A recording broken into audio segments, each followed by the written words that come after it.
My guest today is David Mittleman. You've seen him before. He's the founder and CEO of Othram, a biometrics company that uses DNA sequencing and genomics to advance human identification, and especially in the crime-solving domain, which is some of the interesting parts.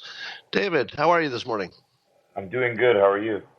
I'm great. Thanks for joining us to catch us up on some stuff.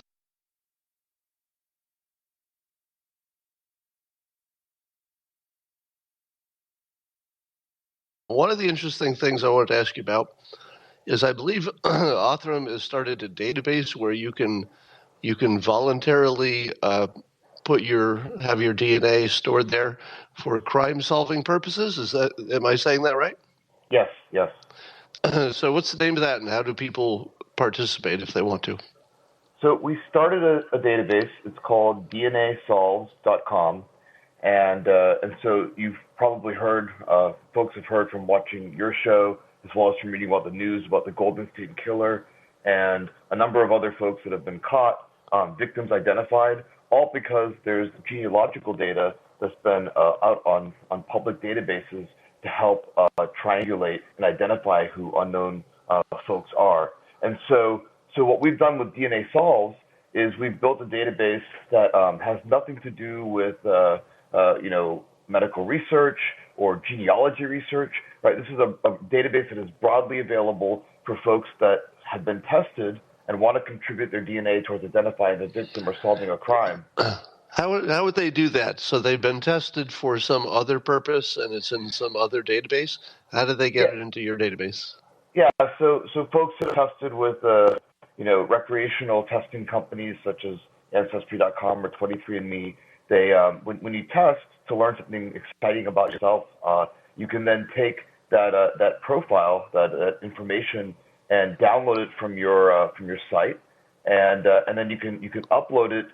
Some people upload it to genealogical databases. Some will upload it through tools that predict medical traits. We've built a database that allows you to upload it so that in the event that you're genetically distantly related to someone that might be a perpetrator or a victim in a crime, we can use your data point as kind of like a stepping stone to identify who that person is. So if I've got, let's say I'm afraid that there's somebody in my family, could be a distant cousin, but somebody in my family who might be a serial killer, and I don't want to turn him in, I could just register my DNA and let the system do the rest, couldn't I? Yes, and if you know that your sibling is a serial killer and you don't want them to get caught, then you would specifically not upload your data to the database. Now, my data is in 23andMe, and I have not authorized anybody, at least not that I'm aware of, unless I did it accidentally. I'm not aware of telling them to share it or download it. How likely is it that my DNA would be available to law enforcement right now with no change? Could they get at it? There's been discussion about whether or not there's an ability to essentially, like they used to do in the 90s with the ISPs, kind of use the court system to request data from these companies.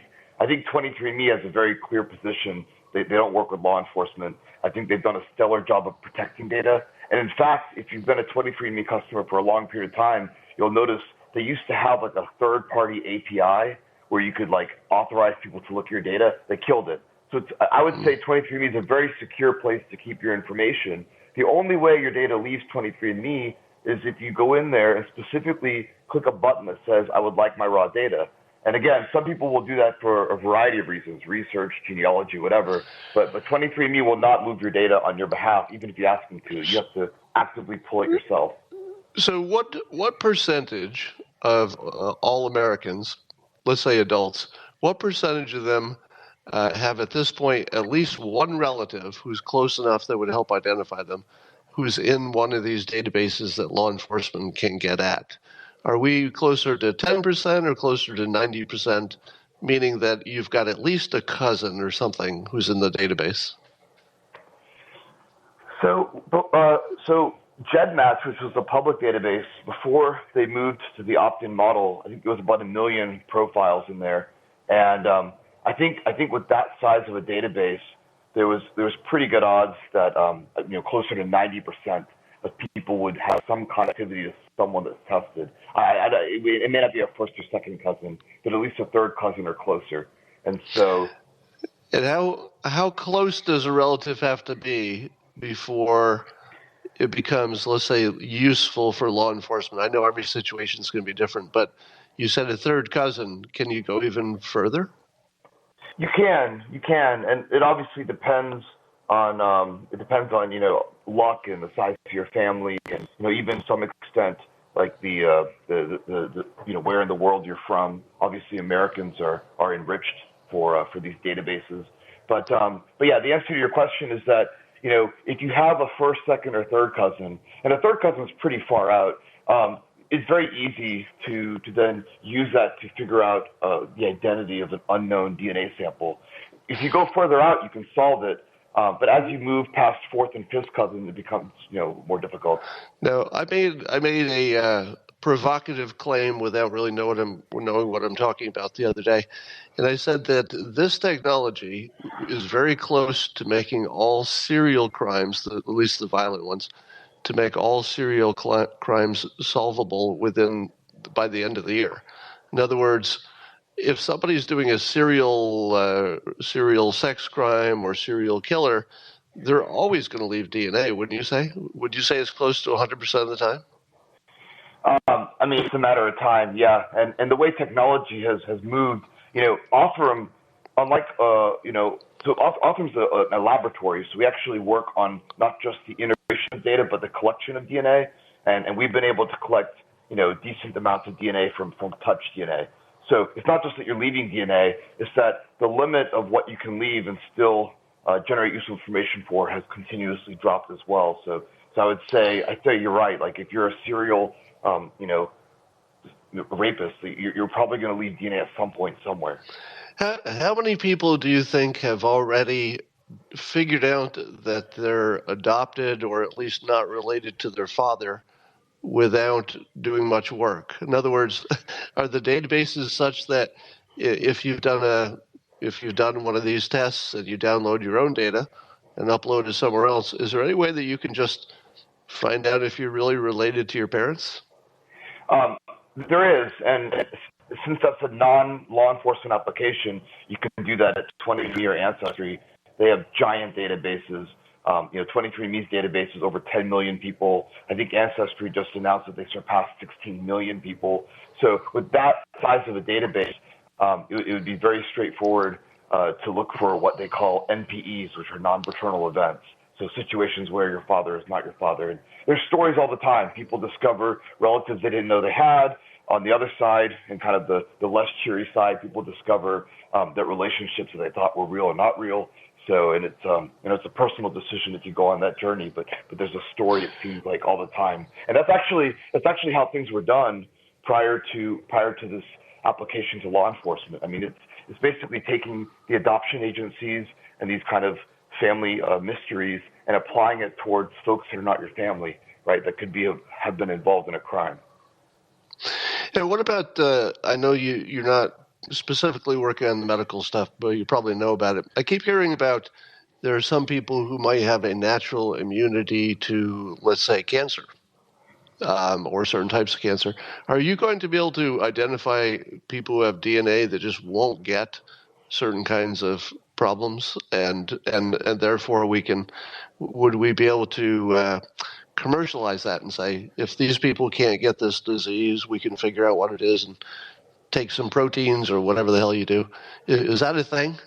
Is that a real thing? It is a thing. So I will tell you, it's in my opinion, it's a really good idea to separate medicine and medical traits from identification. And so 23andMe, for example, doesn't participate in human identification, but they do medical research. And what you're describing is kind of the direction 23andMe is headed, right? Are there DNA components that would help predict if someone responds positively to a drug or not? Are there new drugs that can be developed based on DNA markers that would make them more effective in some folks, that otherwise are benefiting from a drug?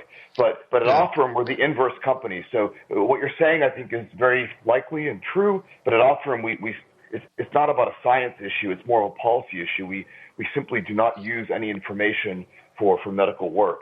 And if you look at the DNAsolves.com website, you'll see that we're very clear the only application, and this is consistent with the DOJ policy, the only application is human identification, because we don't want to create any anxiety or make people think that we're mixing multiple topics together, trick them into participating. People should come to the site for no reason other than to solve a crime, not because they're trying to cure cancer or find a new drug. All right, I can tell my audience is itching for me to talk about the impeachment. They're coming here primed. So just tell us again how they can find this database to voluntarily upload their data if they want to help with law enforcement. Yeah, so the website is DNAsolves.com, and anyone can participate. And obviously, whoever does, we appreciate it. And you'll probably be seeing in the news, over the next year or two, just dozens and dozens, not just perpetrators found that commit crimes, but I think a lot of victims that otherwise would have remained anonymous being identified and being re-anchored into society. So I think that's a great thing as well. All right, great. And David, thanks for coming back. We're going to have you on in the future as we have. I know there's going to be lots more DNA news, so it's great having somebody who's immersed in it to sort us out. So thanks so much, David. Thanks for having me. All right, take care.